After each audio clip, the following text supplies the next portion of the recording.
বাংলাদেশের প্রাক্তন প্রধানমন্ত্রী খালেদা জিয়া তিনি প্রয়াত হয়েছেন। দীর্ঘদিন ধরে জমে মানুষের টানাটানি আর তারপরেই মৃত্যু হয় আজ সকাল 6টা নাগাদ। বাংলাদেশের যে সমস্ত সংবাদপত্রগুলো রয়েছে তারা যে দাবি করেছেন যে আজ সকাল 6টা নাগাদ তার মৃত্যু নিশ্চিত করা হয়েছে। এভারকেয়ার হাসপাতালে গত 23শে নভেম্বর থেকে ভর্তি ছিলেন খালেদা জিয়া এবং তার পরবর্তী ক্ষেত্রে দেখা যায় যে কখনো তাকে বাইরে কোথাও নিয়ে গিয়ে ট্রিটমেন্টের বিষয়ে ভাবনা চিন্তা করা হয়েছিল, কিন্তু তার শারীরিক পরিস্থিতি এতটাই খারাপ ছিল যে সেটা করা সম্ভব হয়নি। তার বড় ছেলে তারেক রহমান তিনি গত 25শে ডিসেম্বর দেশে ফেরেন এবং দেশে ফিরেই তিনি প্রথমে মাকে দেখতে যান এবং তিনি এই মৃত্যুর খবর কনফার্ম করেছেন বলে জানতে পারা যাচ্ছে।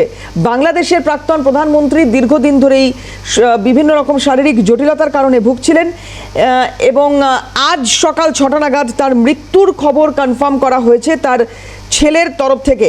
প্রথম যিনি মহিলা প্রধানমন্ত্রী খালেদা জিয়া, বাংলাদেশের এবং 3 দফায় প্রধানমন্ত্রিত্ব সামলেছেন খালেদা জিয়া